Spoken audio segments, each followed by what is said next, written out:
তো হ্যালো বন্ধুরা, আবার একটা নতুন ভিডিও নিয়ে আমি আপনাদের সামনে চলে এসেছি। যে গুরুত্বপূর্ণ ভিডিওটা দেখাবো সিংহকে নিয়ে। তো সিংহ গর্জন করে আল্লাহর কাছে কি চায়, বা আপনারা জানেন সিংহ জঙ্গলের রাজা। তো সিংহ সম্পর্কে আমি আপনাদের একটা রিয়েকশন ভিডিও চালিয়ে দেখাবো। ভিডিওটা মন দিয়ে দেখবেন, খুবই গুরুত্বপূর্ণ ভিডিও। রাসূল সাল্লাল্লাহু আলাইহি ওয়াসাল্লাম বলেন, যখন হযরত নূহ আলাইহিস সালাম আল্লাহ তাআলার নির্দেশে নৌকা তৈরি করলেন এবং মহাপ্লাবনের আগে সেই নৌকায় চড়ার প্রস্তুতি নিয়েছেন, তখন হযরত নূহ আলাইহিস সালাম সমস্ত জানোয়ারদের মধ্য হতে এক এক জোড়া করে সেই নৌকায় তুলছিলেন।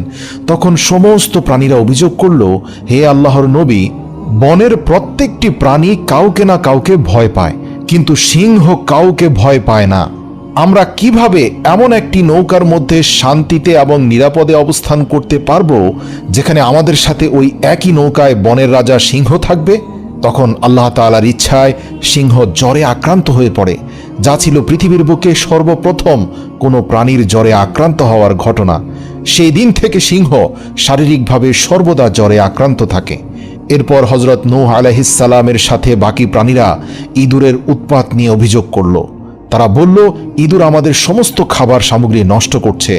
তখন অসুস্থ সিংহ আল্লাহ পাকের হুকুমে একটি হাঁচি দেয় এবং আল্লাহ রাব্বুল আলামিন সিংহর নাক থেকে বিশেষ প্রক্রিয়ায় হাঁচির মাধ্যমে বেড়ালকে সৃষ্টি করেন এবং সেই বেড়াল নূহ আলাইহিস সালামের কিস্তির অভ্যন্তরের সকল দুষ্ট ইঁদুরকে নিয়ন্ত্রণ করে ফেলে। প্রিয় দর্শক, আরবিতে সিংহকে আসাদ বলা হয়, আর সিংহকে জঙ্গলের রাজা এজন্যই বলা হয় কেননা সিংহের মধ্যে 6টি গুরুত্বপূর্ণ গুণ রয়েছে যা পৃথিবীর কোনো প্রাণীর মধ্যে একই সাথে সবগুলো পাওয়া যাবে না মানুষ ছাড়া। এর 1 নম্বর হচ্ছে শক্তি, 2 সাহসিকতা, 3 বীরত্ব, 4 নির্ভীকতা, 5 ক্ষিপ্রতা, 6 হচ্ছে কার্যকর আক্রমণাত্মক মনোভাব। একই সাথে এই বৈশিষ্ট্যগুলো অন্য কোনো প্রাণীর মধ্যে দেখা যায় না। এই কারণে আমাদের নবী হযরত মুহাম্মদ সাল্লাল্লাহু আলাইহি ওয়াসাল্লামের চাচা হযরত হামজা বিন আব্দুল মুত্তালিব রাদিয়াল্লাহু তাআলা আনহুকে আসাদুল্লাহ তথা আল্লাহর সিংহ উপাধি দেওয়া হয়েছিল। প্রাণী বিজ্ঞানীগণ বলেন, সিংহ ক্ষুধার্ত অবস্থায় ধৈর্য ধারণ করে, পৃথিবীর অন্য কোনো প্রাণী করে না। এছাড়াও সিংহর মধ্যে এমন কিছু অভিজাতপূর্ণ কর্মকাণ্ড রয়েছে যা আপনাকে আশ্চর্য করবে।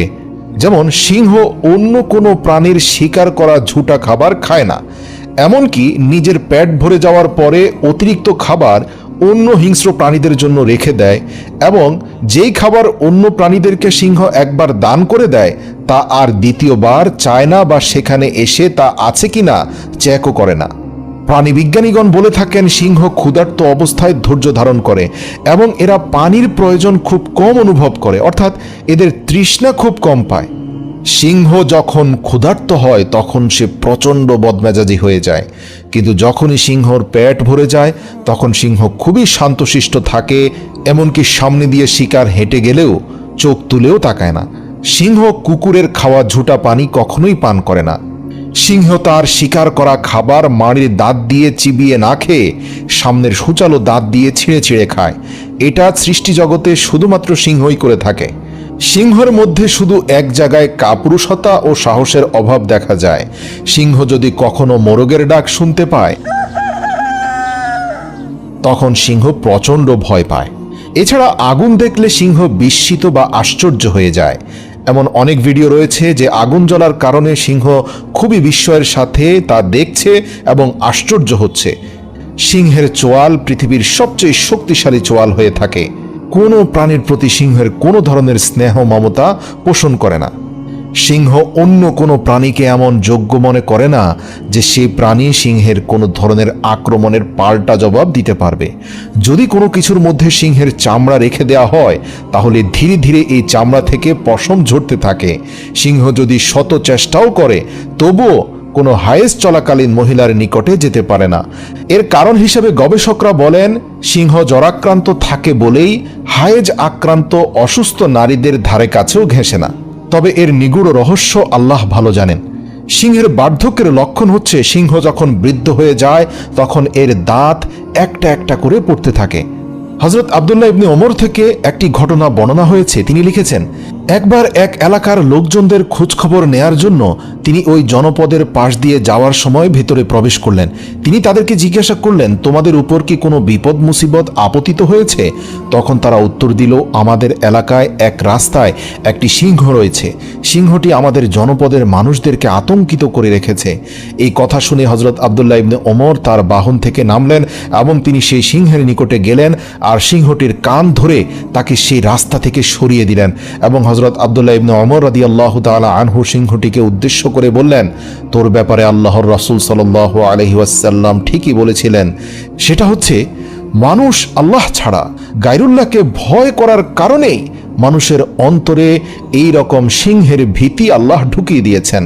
যদি আদম সন্তান অর্থাৎ মানুষ আল্লাহ তাআলা ছাড়া আর কাউকে ভয় না পেত, তাহলে কোনো বিষয়ে আল্লাহ তাআলা ছাড়া আর কারো উপর ভরসা করত না। সুনানে আবু দাউদে আব্দুর রহমান বিন আদম হতে বর্ণিত রয়েছে, যদি আদম সন্তান আল্লাহ তাআলার শক্তি এবং ক্ষমতার উপরে পূর্ণ ভরসা রাখত আর তারা যাবতীয় বিপদ মুসিবতে আল্লাহ তাআলা ছাড়া আর কারো উপর ভরসা করত না। হযরত আবু হুরায়রা রাদিয়াল্লাহু তাআলা আনহু হতে বর্ণিত, আল্লাহর রাসূল সাল্লাল্লাহু আলাইহি সাল্লাম বলেছেন, কিয়ামতের পূর্বে হযরত ঈসা আলাইহিস সালাম এমন অবস্থায় জমিনে অবতরণ করবেন যে তার দিকে তাকালে তখন দেখা যাবে যে তার মাথার চুল থেকে পানি টপকে পড়ছে, যদিও তার মাথার চুলে তখনও কোনো পানি থাকবে না বা তার চুল ভেজা থাকবে না। তিনি পৃথিবী থেকে শিরকি মতবাদ উপড়ে ফেলবেন, শূকরকে হত্যা করবেন। তখন তার অনুসারী মুসলমানদের মধ্যে সম্পদের প্রাচুর্য দেখা দেবে, পৃথিবীতে শান্তি এবং ইনসাফ প্রতিষ্ঠিত হবে, ন্যায় বিচার এবং ইনসাফ এমনভাবে প্রতিষ্ঠিত হবে যে সিংহ উটের সাথে এবং চিতা গরুর সাথে একই স্থান থেকে পানি পান করবে, কিন্তু কেউ কারো উপর আক্রমণ করবে না। বকরি এবং নেকড়ে একই সাথে পানি পান করবে, কিন্তু কারো মনে কোনো ভয়ভীতি থাকবে না। এমনকি ছোট ছোট বাচ্চারা সাপের সাথে খেলাধুলা করবে, কেউই একে অন্যকে কোনো ধরনের ক্ষয়ক্ষতি করবে না। এমন অবস্থায় হযরত ঈসা আলাইহিস সালাম 40 বছর পর্যন্ত জীবিত থাকবেন, অতঃপর তিনি মৃত্যুবরণ করবেন। এরপর মুসলমানেরা হযরত ঈসা আলাইহিস সালামের গোসল, জানাজা এবং দাফন কাফনের ব্যবস্থা করবেন। সুপ্রিয় দর্শক, একটি রিওয়ায়াত থেকে জানা যায় হযরত সাফিনা রাদিয়াল্লাহু তাআলা আনহু, যিনি রাসূল সাল্লাল্লাহু আলাইহি ওয়াসাল্লামের গোলাম ছিলেন, তিনি একবার নৌকায় চড়ে সমুদ্র সফর করেছিলেন। হঠাৎ সমুদ্রের ঢেউয়ের আঘাতে সেই নৌকাটি ভেঙে যায়। তিনি একটি ভাঙ্গা তক্তার উপর বসে রইলেন। তক্তাটি ভাসতে ভাসতে একটি তীরে গিয়ে পৌঁছালো। সেটি ছিল সিংহদের এলাকা। তিনি হঠাৎ দেখতে পান একটি সিংহ তার দিকে তাকিয়ে আছে। তিনি তখন সিংহটির দিকে তাকিয়ে বললেন, আমি সাফিনা, রাসূল সাল্লাল্লাহু আলাইহি ওয়াসাল্লামের উম্মত। এই মুহূর্তে আমি রাস্তা হারিয়ে ফেলেছি। তার এই কথা শুনে সিংহটি নিজের মাথা নেড়ে ইশারা করতে লাগলো। এমনকি সিংহটি রাসূল সাল্লাল্লাহু আলাইহি ওয়াসাল্লামের সেই উম্মতকে সঠিক রাস্তায় এনে পৌঁছে দিল। এরপর সেই সিংহটি গর্জন করতে থাকে। রাসূল সাল্লাল্লাহু আলাইহি ওয়াসাল্লামের উম্মত হযরত সাফিনা রাদিয়াল্লাহু তাআলা আনহু বুঝতে পেরেছেন সিংহটি তাকে এখন সঠিক রাস্তায় পৌঁছে দেওয়ার পর নিজের গন্তব্যে ফিরে যাওয়ার জন্য অনুমতি চাইছে। সুপ্রিয় দর্শক, এই ঘটনা থেকে আমরা শিক্ষা নিতে পারি যে ব্যক্তি পরিপূর্ণরূপে আল্লাহর উপর তাওয়াক্কুল করে, তার অন্তর থেকে আল্লাহ রাব্বুল আলামিন সকল সৃষ্টি জগতের ভয় তুলে নিয়ে যান। একমাত্র আল্লাহর ভয় যার অন্তরে থাকে, সৃষ্টির ভয় সেই অন্তরে বসবাস করতে পারে না। আল্লাহু আকবার। যেমনটা কবি সম্রাট আল্লামা ইকবাল বলেছেন, যদি তুমি আল্লাহর ভয় এবং মুহাম্মদের আদর্শ নিজের বুকে ধারণ করো, তাহলে এই জগতের সব কিছুই তোমার হয়ে যাবে। মনে রেখো, এই মহাবিশ্ব অত্যন্ত নগণ্য, সমগ্র সৃষ্টি কেবলমাত্র তারই। দর্শক, চলুন এবার জেনে নেই, যদি কখনো চলার পথে আপনি কোনো সিংহের সামনে পড়ে যান, তাহলে আপনি একটি বিশেষ দোয়া পাঠ করবেন। অবশ্যই আপনি সিংহের আক্রমণের হাত থেকে রক্ষা পেয়ে যাবেন ইনশাআল্লাহ। হযরত আলী রাদিয়াল্লাহু তাআলা আনহু হযরত আব্দুল্লাহ ইবনে আব্বাস রাদিয়াল্লাহু তাআলা আনহুকে বলেন, যখন আপনি এমন কোনো নির্জন প্রান্তরে অথবা জঙ্গলে অবস্থান করবেন যেখানে বাঘ সিংহের আক্রমণের সম্ভাবনা রয়েছে, তাহলে আপনি এই দোয়াটি পাঠ করুন, আউযু বিন দানিয়ালি ওয়া বিল জাহাবি মিন শাররিল আসাদ। দর্শক, এই দোয়াটি পাঠ করার কারণে আল্লাহ তাআলা আপনাকে সিংহের আক্রমণের হাত থেকে হেফাজত করবেন। মাওলানা রুমি রহমতুল্লাহ তার কিতাবে হেকায়েতে একটি ঘটনা বর্ণনা করেন। একবার এক ব্যক্তি হজরত ঈসা আলাইহিসসালামের সঙ্গে সফর করছিলেন। সেই ব্যক্তি তখন চিন্তা করল এই সুযোগের সদ্ব্যবহার করা উচিত। এই সুযোগে আল্লাহর নবী হজরত ঈসা আলাইহিসসালামের কাছ থেকে এমন আমল এবং কেরামত শিখে নিয়েই যার দ্বারা পাথরকে সোনায় পরিণত করা যাবে এবং মৃত ব্যক্তিকে জীবিত করা যাবে। যেই ভাবা সেই কাজ। এই বেয়াকুফ লোকটি হজরত ঈসা আলাইহিসসালামকে বলল, হে ঈসা, এমন তদবির শিখিয়ে দিন যাতে আমার দুনিয়া সফল হয়ে যায়। মানে আপনি আমাকে এমন কৌশল শিখিয়ে দিন যেন পাথর স্পর্শ করলে স্বর্ণ হয়ে যায়। এছাড়াও আমাকে মৃত মানুষকে জীবিত করার কৌশল শিখিয়ে দিন। হজরত ঈসা আলাইহিসসালাম তার কথা শুনে বুঝতে পারলেন এই ব্যক্তির নফস অসুস্থ বা মৃত হয়ে গেছে। দুনিয়ার লোভ তাকে পাগল করে দিয়েছে। সে শুধু নিজের ফায়দা খুঁজছে। সে আমার সহবতের থেকেও নিজের অসুস্থ এবং মৃতপায় আত্মাকে সুস্থ করার বদৌলতে দুনিয়াবি ফায়দা নেওয়ার কৌশল রপ্ত করতে চাচ্ছে। সে এই পৃথিবীর রাজত্ব চায়। তখন হজরত ঈসা আলাইহিসসালাম বললেন, তুমি চুপ করো, এটা তোমার কাজ নয়। এই মাকামে পৌঁছাতে হলে অনেক ত্যাগ এবং সাধনার প্রয়োজন।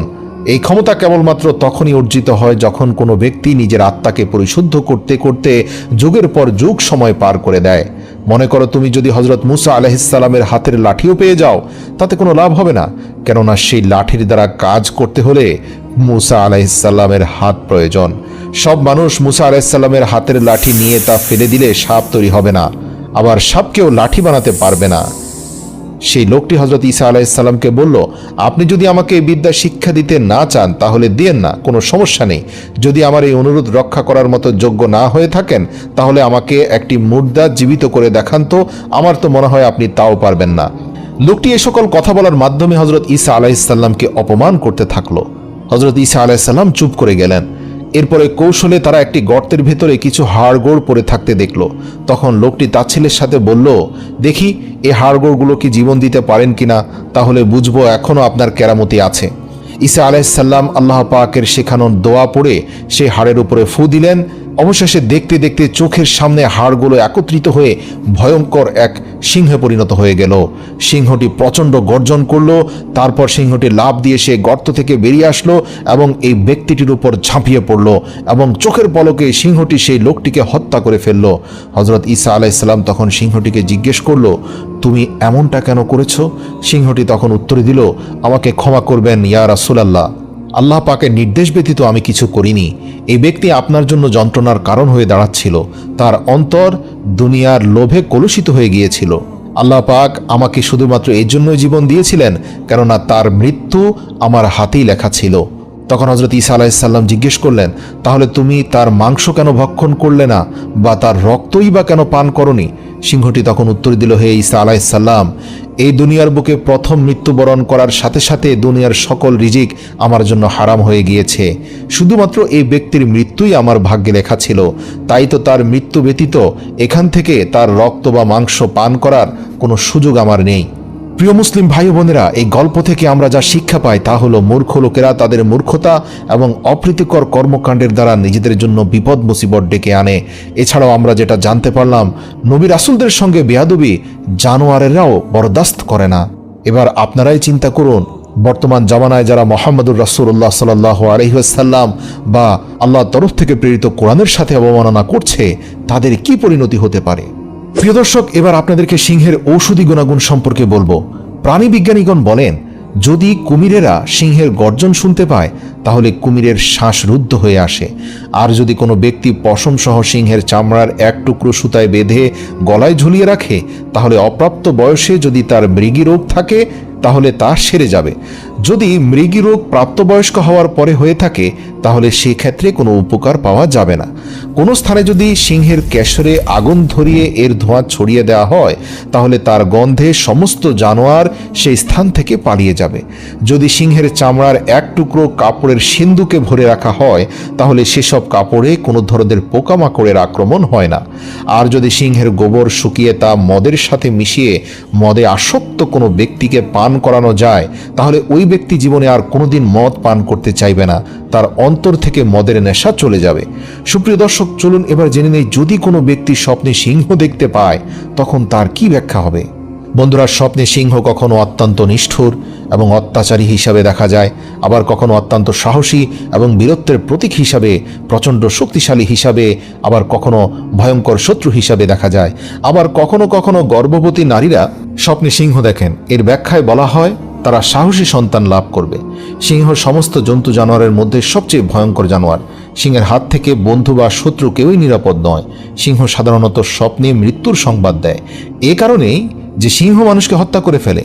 আর এমন দৃশ্য যদি কেউ দেখে স্বপ্নে, অর্থাৎ সিংহ মানুষকে হত্যা করছে, তাহলে তা মৃত্যুর সংবাদ। কিন্তু কখনো কখনো অসুস্থ মানুষের ক্ষেত্রে স্বপ্নে সিংহ দেখা এটি আরোগ্য এবং অসুস্থতার সুসংবাদ দেয়।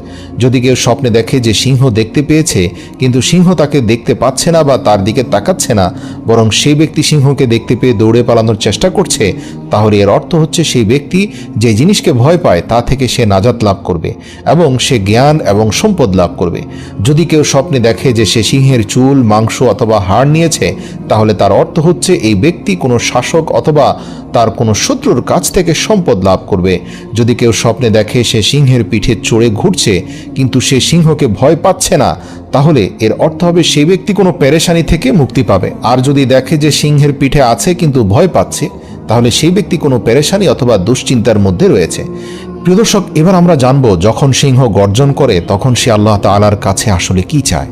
আল্লাহ রাসূল সাল্লাল্লাহু আলাইহি ওয়াসাল্লাম বলেন, যখন সিংহ গর্জন করে তখন সে আল্লাহ তাআলার কাছে দোয়া করে, হে আল্লাহ, আমাকে কোনো নেককার এবং ভালো মানুষের উপর চাপিয়ে দিও না। বন্ধুরা, ভিডিওটা যদি ভালো লেগে থাকে তাহলে লাইক, শেয়ার এবং কমেন্ট করে আমাকে জানাবেন ভিডিওটা কেমন লাগে।